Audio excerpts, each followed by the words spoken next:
जैन धर्म और बुद्ध धर्म, इसके दर्शन को जानने के बाद, इनके संस्थापकों के जीवन को जानने के बाद और इनके उद्भव के कारणों को जानने के बाद हमने ये भी जाना कि बुद्ध धर्म का पतन कैसे हुआ, क्या कारण थे। अब हम आते हैं अगले बिंदु पर, और वह है कि दोनों में क्या समानताएं थीं, क्या असमानताएं थीं। 5वीं शताब्दी में ईस्वी पूर्व में जब इन दोनों धर्मों का उद्भव हुआ तो उसके कारण तो सामान्य थे, दोनों के लिए ही कॉमन थे, और दोनों ही एक तरीके से हिंदू धर्म में बढ़ते हुए गलत परंपराओं के विरोध में थे, जाति प्रथा के विरोध में थे, आदि आदि। कर्मकांड पर इनका विश्वास नहीं था। लेकिन फिर भी चलिए अब हम चलते हैं कुछ समानताओं पर और फिर बात करेंगे उन दोनों के बीच क्या असमानताएं थी, किस रूप में वे दोनों भिन्न थे। सबसे पहला, दोनों ही अनीश्वरवादी थे, यानी दोनों का ईश्वर की सत्ता पर विश्वास नहीं था। उन्होंने स्पष्ट रूप से कहा था इस बात को कि ईश्वर जैसी सत्ता का कोई अस्तित्व नहीं होता। दूसरा, दोनों ही कर्मकांड पर, अनुष्ठानों पर कतई विश्वास नहीं था, इसके प्रखर विरोधी थे। और ये दोनों धर्मों का जन्म ही वास्तव में देखा जाए तो कर्मकांड के विरोध में हुआ था। दोनों ही वैदिक प्रथा के विरोधी थे, जिसमें ब्राह्मणवाद बहुत बढ़ चुका था, और इस प्रकार हिंदू धर्म के अंदर, वैदिक धर्म के अंदर बहुत सी बुराइयां जो आ गई थी उसके सख्त खिलाफ थे।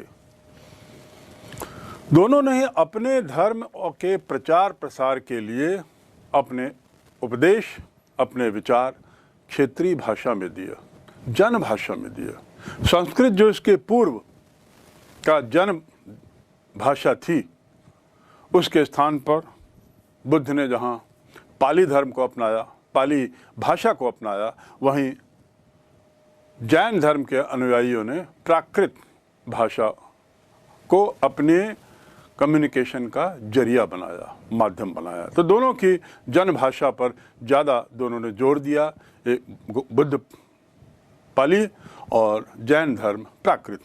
इसके साथ जाति प्रथा पर दोनों ने बड़ा कड़ा प्रहार किया। जैन धर्म और बुद्ध धर्म दोनों जाति प्रथा, जाति व्यवस्था के सख्त खिलाफ थे, और उनका कहना था कि ईश्वर ने यदि हमको भेजा है तो किसी तरह की उसमें जाति, कोई अलगाववाद की भावना उसमें नहीं रहती, सब एक हैं। दोनों ही क्षत्रिय थे। ये बात आपको याद रखनी होगी बारंबार, क्योंकि बहुत लोगों को ऐसा लगता है कि दोनों धर्म गुरु थे तो शायद वे किसी अन्य जाति के रहे होंगे। ऐसा नहीं, दोनों ही क्षत्रिय थे, और क्षत्रिय परिवार से निकलकर समाज सुधारक के रूप में सामने आना और फिर बाद में उनके माध्यम से धर्मों की स्थापना होना, ये एक स्वयं में एक बहुत महत्वपूर्ण बात है जानने के लिए, और इस पर हमने विस्तार से बात भी की है। दोनों का कहना था कि संसार जो है वह दुखमय है, यानी संसार में दुख हैं, there are sufferings in the world, संसार में दुख हैं, और कर्मनाश के जरिए ही हम ये जो जीवन मृत्यु का जो चक्र है, जन्म मरण का जो चक्र है, उससे मुक्ति पा सकते हैं। यानी कर्मकांड पर उन्होंने धावा बोला था, और उनका कहना था कर्म मार्ग, जिस ढंग का कर्मकांड है, जिस ढंग के अनुष्ठानों का प्रबल प्रभाव उस समय है, यह गलत है। तो ये तो हो गई मोटी मोटी दोनों धर्मों के बीच में समानताएं। इन बिंदुओं पर वे एक मत थे, लेकिन दोनों में कुछ असमानताएं थीं, और इसलिए जैन अनुयायी जैन धर्म की ओर बढ़े और बुद्ध अनुयायी बुद्ध धर्म की ओर बढ़े। इनकी असमानताओं की चर्चा करें तो सबसे पहली बात कि जहां दोनों अहिंसावादी थे, तो दूसरी ओर जैन धर्म का अहिंसा पर अत्यधिक जोर था। बुद्ध धर्म उस मामले में थोड़ा मध्यम मार्गी थे, बुद्ध धर्म के अनुयायी और उनके विचार मध्यम मार्गी थे, लेकिन जैन धर्म इस मामले में बड़ा कठोर था और बड़े सख्त तरीके से अहिंसा के पालन परिपालन में विश्वास करता था, जोर देता था। दूसरा बिंदु है निर्वाण, मोक्ष, जिसे गौतम बुद्ध ने निर्वाण का नाम दिया। गौतम बुद्ध का कहना था कि निर्वाण जो है वह इसी जन्म में प्राप्त किया जा सकता है और जन्म के बाद वह महापरिनिर्वाण होता है। लेकिन इसी जन्म में ही हम अपने कर्मों के बल पर निर्वाण प्राप्त कर सकते हैं। जैन धर्म के विचार इसमें दूसरे थे। उनका कहना था कि सिद्धावस्था में ही शरीर त्याग हो जाता है और इस प्रकार ये शरीर त्याग ही एक तरीके से हमें मोक्ष देता है। इन बिंदु पर इन दोनों में ये बड़ा परिवर्तन था, निर्वाण और सिद्ध त्याग। इसके बाद अगला बिंदु है आत्मा के स्वरूप को लेकर दोनों में मतैक्य नहीं था। आत्मा के बारे में जहाँ इनका गौतम बुद्ध का कहना था कि वह आत्मा देह के साथ ही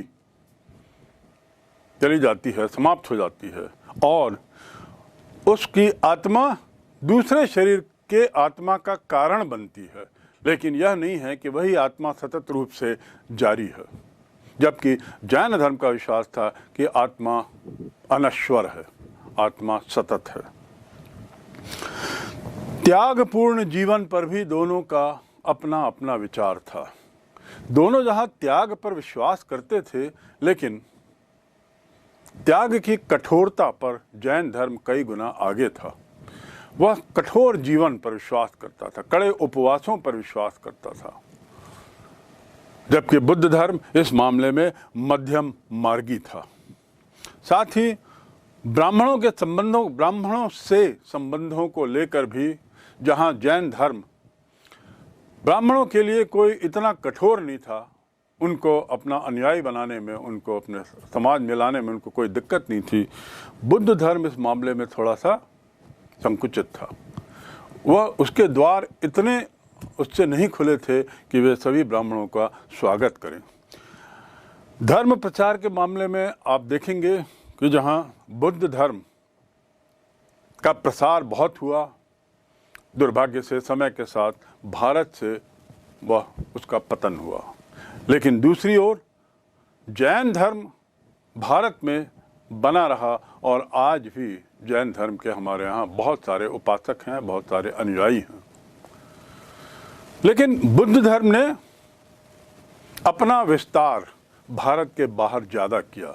चीन, जापान आदि अन्य देशों में, अफगानिस्तान आदि देशों में बुद्ध धर्म आज भी प्रचलित है, लेकिन जैन धर्म केवल भारतीय धर्म बनकर रह गया है। अंतिम बिंदु मूर्ति पूजा। मूर्ति पूजा का अर्थ यह है कि जहाँ जैन धर्म मूर्ति पूजा में विश्वास करता था, वह एक तरीके से उनकी नग्न मूर्ति भी पूजित मानता था। बुद्ध धर्म मूर्ति पूजा पर कतई विश्वास नहीं करता था। इसके बाद अंतिम बिंदु है आश्रय, यानी राज आश्रय। राजाओं का वरद हस्त अधिकतर बुद्ध धर्म को मिला। जैन धर्म का दुर्भाग्य था कि उन्हें ऐसे राजा, बड़े बड़े राजाओं का उनका पैट्रोनेज, उनका वरद हस्त नहीं मिला। लेकिन फिर भी चूंकि वे बड़ा धनाढ्य वर्ग का धर्म था, उसका प्रचार प्रसार होते रहा। इस प्रकार अब हम देखते हैं किस तरह इनके बीच में कुछ समानताएं हैं, लेकिन विषमताएं ज़्यादा थीं। ये बात स्पष्ट है, एक मध्यम मार्गी था और एक अति था। चाहे वो अहिंसा में अति हो जैन धर्म, चाहे वह जीवन शैली में अति हो, चाहे वह मूर्ति पूजा के लिए उसके द्वार खुले थे। दूसरी ओर बुद्ध धर्म जो था वो मध्यम मार्गी था और यही मध्यम मार्ग, बुद्ध के मध्यम मार्ग ने उसे ज़्यादा अन्य देशों में ज़्यादा उसको विकास का अवसर दिया। इसके साथ ही दोनों एक देवता बल देने की जो बात थी वह नहीं थी। जैन धर्म और बौद्ध धर्म को समझने के बाद अब हम चलते हैं थोड़ा हिंदू धर्म के अंदर जो परिवर्तन आए और जिसकी परिणति हिंदू धर्म के अंदर ही वैष्णव धर्म और शिवाय धर्म के उद्भव के साथ हुई। अब हम थोड़ी उस ओर मुखातिर होते हैं कि जब ये हिंदू धर्म के बाहर ये दोनों धर्म पनपे और बढ़े हुए, हिंदू धर्म के अंदर क्या हुआ। हिंदू धर्म के अंदर दोनों वैष्णव और शैव धर्म, ये दोनों ने एक ही देवता पर बल दिया, लेकिन जहां शैव धर्म ने शिव को अपना आराध्य देव माना, वहीं वैष्णव धर्म ने विष्णु को अपना आराध्य माना। मोक्ष के लिए दोनों ईश्वर से भक्ति के रास्ते के माध्यम से मोक्ष का रास्ता देखते थे। अर्थात इनका कहना था कि मोक्ष तो प्राप्त होगा तभी हो सकता है जब हम ईश्वर की आराधना करें, और आराधना का तरीका हो भक्ति, यानी कर्मकांड, अनुष्ठान, यज्ञ आदि पर इनका जोर बहुत कम था, और मुख्य रूप से ये प्रेम और आराधना पर विश्वास करते थे। पूरी तरह समर्पित हो जाना ईश्वर के लिए, पूरी तरह उसमें रम जाना, उसमें भगवान की पूजा में पूरी तरह डूब जाना। और डूबने का अर्थ ये नहीं कि हम उस पर खर्च करें, अनुष्ठान करें, धार्मिक कार्य करें, धार्मिक बड़े बड़े कार्यक्रम करें, उसका अर्थ ये नहीं था। इसका अर्थ था केवल भगवान के गुण गाएं और उनके ध्यान में मग्न हो जाएं। तो इस प्रकार उपासक और ईश्वर के बीच के संबंध बहुत प्रेम वाले हों, तब जाकर भक्ति कहेगी, और यही भक्ति हमें ईश्वर की ओर ले जाती है, मोक्ष दिलाती है। ऐसा वैष्णव धर्म और शिव धर्म दोनों का विचार था। चलिए अब वैष्णव धर्म की ओर चलते हैं, उनके कुछ बिंदुओं पर हम जानकारी लें कि उनका विचार अन्य विषयों में कैसा था। उदाहरण के लिए ये लोग भगवान को परमेश्वर के रूप में पूछते थे, परम ईश्वर। गौतम बुद्ध और महावीर जैन, ये दोनों ने ईश्वर की सत्ता पर आस्था नहीं बताई थी, लेकिन यहाँ वैष्णव धर्म जो है वह ईश्वर पर परमेश्वर के रूप में विश्वास करता था और प्रमुख आधार मानता था भागवत। वैष्णव धर्म के अनुयायी भागवत धर्म को अपना प्रमुख आधार मानते थे। इस भागवत धर्म में जो संप्रदाय था, मुख्य संप्रदाय, वो था वासुदेव संप्रदाय। और वासुदेव नाम से आप समझ सकते हैं कि इनका कृष्ण भगवान के साथ निकटता रही होगी। तो वासुदेव संप्रदाय के लोग इसका मुख्य, वैष्णव धर्म के मुख्य अनुयायी थे और विष्णु का रूप मानते हुए कृष्ण की पूजा करते थे। भगवान विष्णु का रूप मानते हुए कृष्ण की पूजा करते थे। इस संप्रदाय, भागवत संप्रदाय का जो उद्भव हुआ, इसका जो विकास हुआ, वो मथुरा और उसके आसपास के क्षेत्र में हुआ, लेकिन समय के साथ साथ वह राजस्थान, महाराष्ट्र, मध्य प्रदेश और मध्य भारत के कुछ अन्य क्षेत्रों में फैला। तो ये वैष्णव धर्म मूल रूप से मथुरा और उसके आसपास के क्षेत्रों में था। ये भी कर्मकांड और अनुष्ठानों में विश्वास कम करते थे। उसके बदले में इनका ज़्यादा विश्वास उपासना पर था। जैसा मैंने पूर्व में कहा, प्रेम, भक्ति, ये उनका मुख्य तरीका होता था ईश्वर के साथ अपने को जोड़ने का। पाणिनि ने जो पुस्तक लिखी है अष्टाध्यायी, उसमें भी इसका जिक्र किया है और भागवत धर्म के बारे में उसने उल्लेख किया है, जिससे ऐसा लगता है कि शायद भागवत धर्म का जन्म 5वीं शताब्दी में या भागवत धर्म का विकास 5वीं शताब्दी में हो चुका था। भागवत धर्म का जो केंद्र था, जैसा मैंने बताया कि मथुरा और उसके आसपास था, लेकिन इसका चरम काल जो था वह गुप्त काल कहलाता है। गुप्त काल के समय इसकी चरमोच्च सीमा थी, यानी लगभग 319 से लेकर 550 वर्ष। इस बीच का काल जो है वह गुप्त काल है। इस समय ये वैष्णव धर्म अपने चरमोत्कर्ष पर था और राजधर्म भी वैष्णव धर्म था, गुप्त वंश का। इनका राजधर्म वैष्णव धर्म, इनका राज चिन्ह गरुड़, जो भगवान विष्णु का वाहन माना जाता है। तो इस प्रकार वैष्णव धर्म को गुप्त वंश की छत्र छाया मिली थी। हम विष्णु धर्म के प्रचार प्रसार की या वैष्णव धर्म के प्रचार प्रसार की जब बात करते हैं तो इसका अंदाज इस बात से लगा सकते हैं कि इस धर्म से संबंधित, इस संप्रदाय से संबंधित अनेक भवन और मंदिरों के उदाहरण हमको मिलेंगे। उदाहरण के लिए विष्णु मंदिर तिगवा जबलपुर के पास है, फिर देवगढ़ में दशावतार मंदिर, ऐरण्य विश्व मंदिर समूह, ऐरन में जो विष्णु मंदिर समूह मिला है वह गुप्त काल का है और पूरा एक मंदिरों का झुंड है।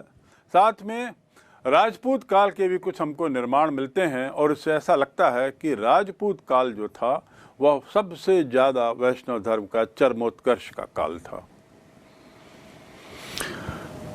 चंदेल राजाओं ने भी इसे अपना सपोर्ट दिया और उसके एवज में कई मंदिर बनवाए। गुप्त काल के पुराणों में विष्णु अवतार का जिक्र है।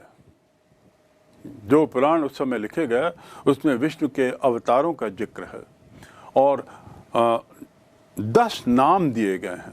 विष्णु के 10 अवतारों का जिक्र है।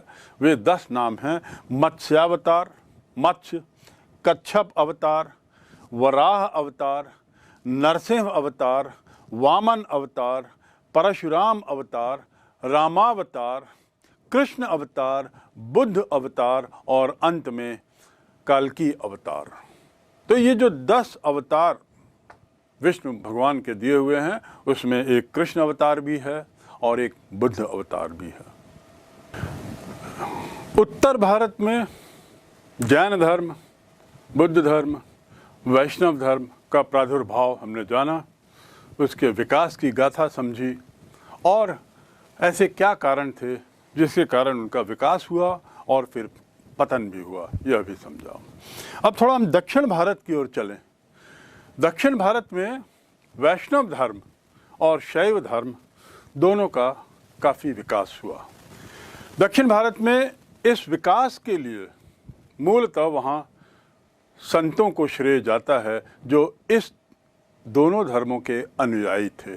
संतों की एक बड़ी लंबी परंपरा वहाँ चली और इसके जो अनुयायी हैं वो अलवर कहलाए। अलवर यानी संत दक्षिण की भाषा में। और ये ज्ञानी माने जाते थे जिन्हें ज्ञान मिला हो, ऐसा इनको कहा जाता था। और इनमें सबसे ज़्यादा अहम भूमिका जिस संत ने निभाई उसका नाम है तिरुमंगाई। तिरुमंगाई वे संत थे, उन 12 संतों में एक, जिन्होंने इस वैष्णव धर्म के प्रचार प्रसार में सबसे बड़ी भूमिका निभाई। इन 12 संतों में एक महिला भी थी और महिला संत का नाम था अंडाल। अंडाल वह महिला संत थी जिसे दक्षिण भारत का मीराबाई कह सकते हैं। उल्टा, क्योंकि मीराबाई बाद में आई, हम कह सकते हैं कि उत्तर भारत की अंडाल मीराबाई थी। तो इस प्रकार अंडाल का जो योगदान है इस धर्म के प्रचार प्रसार में वह बहुत अहम है। उसने भगवान को केवल, विष्णु को केवल एक प्रेम के रूप में देखा और ऐसा माना जाता है कि शायद उसने सपने में विष्णु भगवान से विवाह किया था और सपने में ये विवाह का पूरा अनुभव उसने महसूस किया और उन अनुभवों को गीतों के रूप में, अपने गीतों के रूप में उसे लिखा और उसी को गाती थी। प्रेमिका के रूप में विष्णु को प्यार करती थी और प्रेम गीत उनके जो हैं दक्षिण भारत में उतने ही लोकप्रिय हैं जितने कि उत्तर भारत में मीराबाई के। इन संतों की परंपराओं के बाद हम जाने 2 और नाम जिन्होंने इसके प्रचार प्रसार में बहुत योगदान दिया और वे थे नामलवार और उनका शिष्य मधुर कवि। ये दोनों संत भी वैष्णव धर्म के प्रचार में इन्होंने अपने को पूरा समर्पित कर दिया और दक्षिण भारत में जो इसका विकास हुआ उसमें इनको काफ़ी श्रेय जाता है। कीर्तन इनका माध्यम था और कीर्तन के माध्यम से मोक्ष मिलता है, ऐसा इनकी सोच थी। उत्तर भारत में जैसे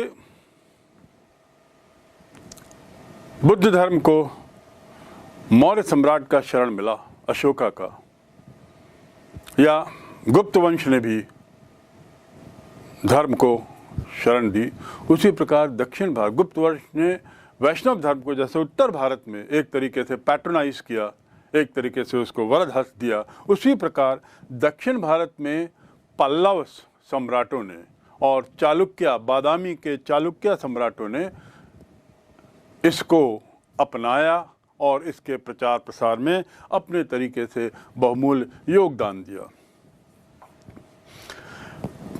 आदिवराह मंदिर इन्हीं के द्वारा बनाया गया है, पल्लव वैष्णव के द्वारा। नरसिंह वर्मन II ने वहाँ पर पेरुमला मंदिर बनाया, जो सबसे प्रसिद्ध मंदिरों में दक्षिण भारत के आज भी गिना जाता है। चालुक्य नरेश बादामी, जिसका मैंने जिक्र किया, वे मंदिर निर्माण में उन्होंने बहुत अहम योगदान दिया और ऐहोल में तो कई मंदिरों का निर्माण किया।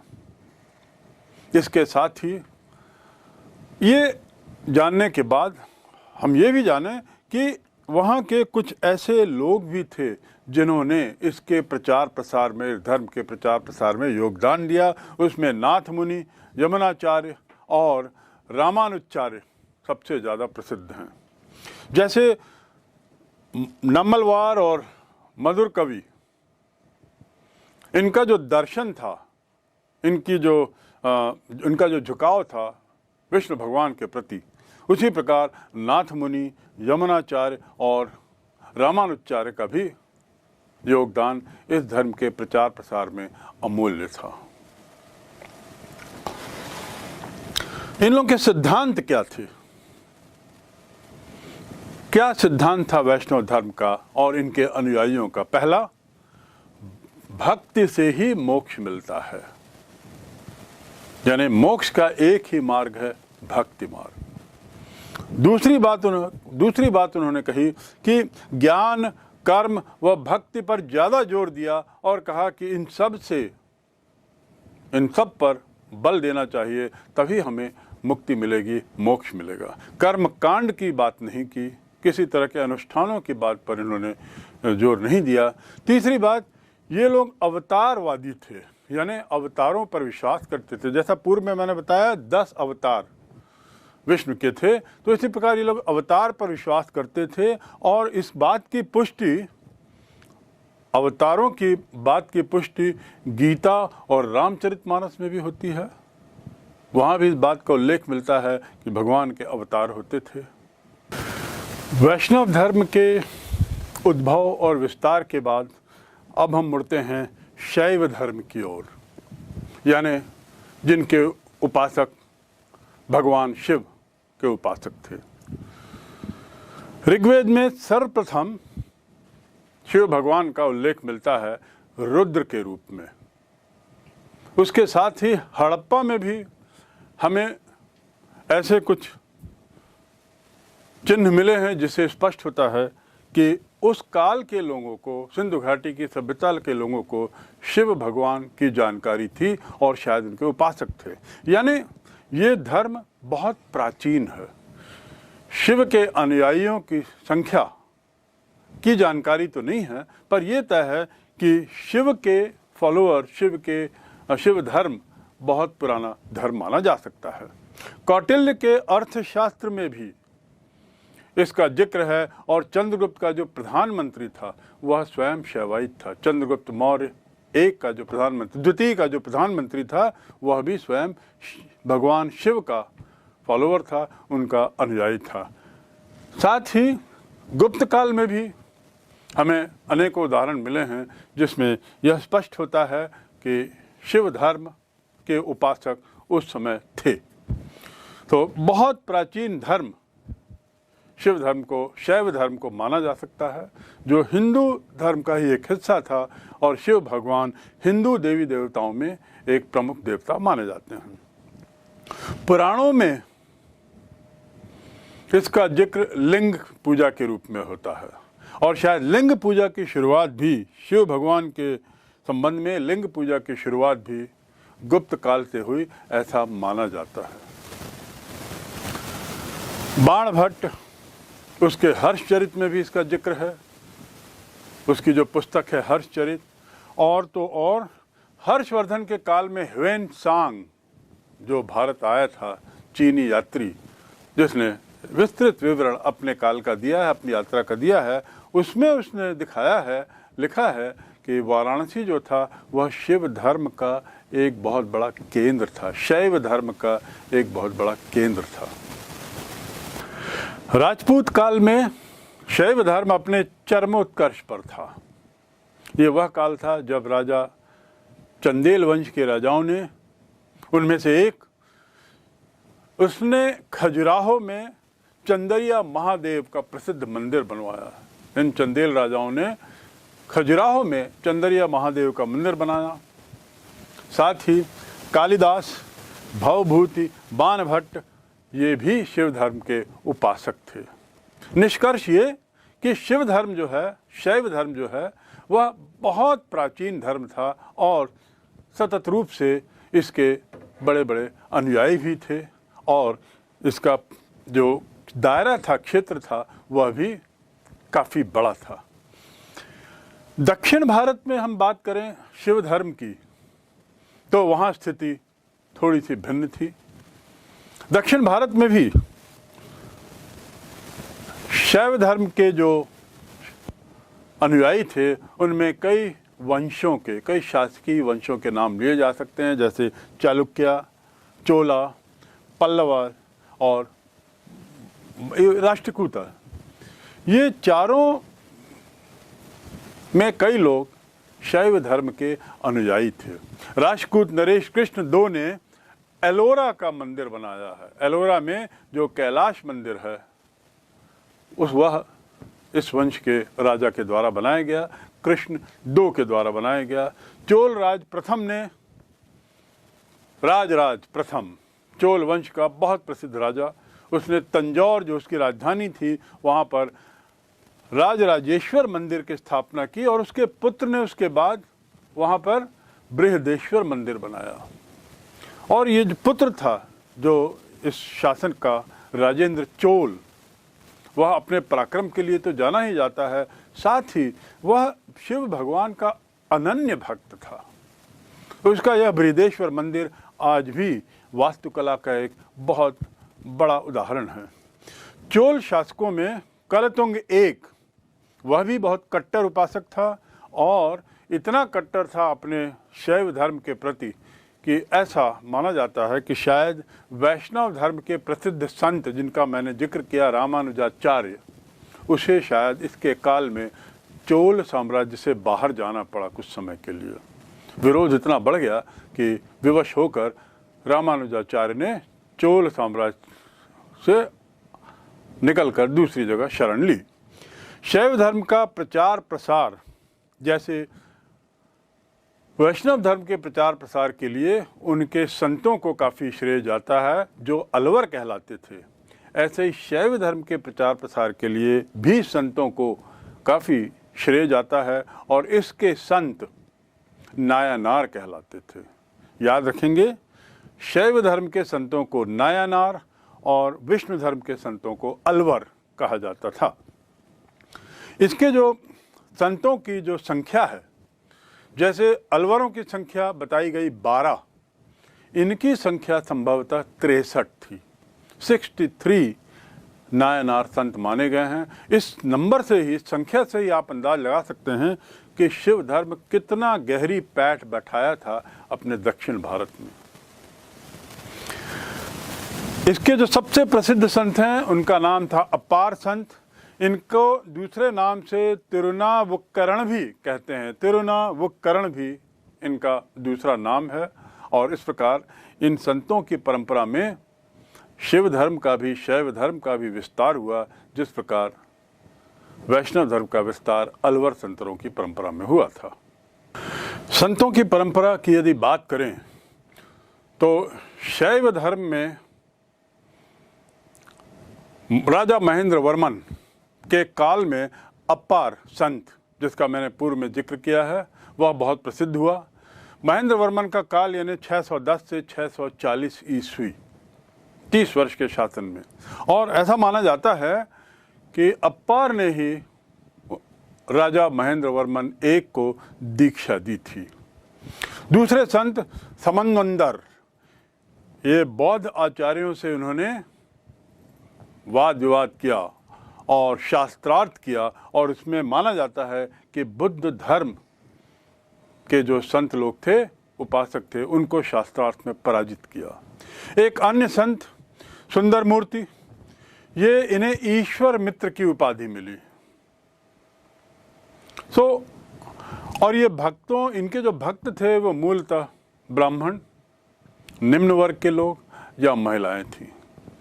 संतों की बात के साथ अब हम आगे बढ़ते हैं और इस धर्म के सिद्धांत को थोड़ा जानने की कोशिश करें। पहला कि भक्ति ही एकमात्र मार्ग है, ईश्वर को पाने का एकमात्र मार्ग भक्ति ही है। दूसरा, भजन, कीर्तन, शास्त्रार्थ और उसके अलावा उपदेश, इनके माध्यम से प्रचार करते थे और इसी के माध्यम से अपने उस उपासकों को, अपने अनुयायियों को प्रेरित करते थे धर्म प्रचार के लिए। भजन, कीर्तन, उपदेश और शास्त्रार्थ। जाति पाति में इनका कतई विश्वास नहीं था। ऊंच नीच का बहुत विरोध करते थे।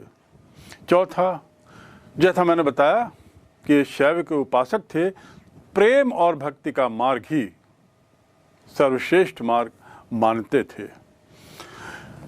इस शैव धर्म में कालांतर में कुछ समुदाय बन गए, थोड़े थोड़े विचारों में अंतर हो गया, शायद संतों के कारण। अलग अलग संतों के विचारों में थोड़ा थोड़ा परिवर्तन हुआ, जिसके कारण उनमें कुछ समुदाय बने, और उसमें सबसे प्रसिद्ध समुदाय थे लिंगायत समुदाय, कश्मीरी समुदाय और कपालिक समुदाय और पाशुपत शैव समुदाय। ये सब शैव धर्म के फॉलोअर थे, शैव धर्म के अनुसार। इनमें लिंगायत समुदाय सबसे ज़्यादा व्यापक था अपने क्षेत्र में और अपने अनुयायियों की संख्या में। लिंगायत समुदाय के बारे में कुछ 2-3 जानकारियाँ आवश्यक हैं। पहला, 12वीं सदी के आसपास इसका उद्भव हुआ। ये एक तरह का आंदोलन, जो शैव आंदोलन में लिंगायतों का बहुत बड़ा योगदान है।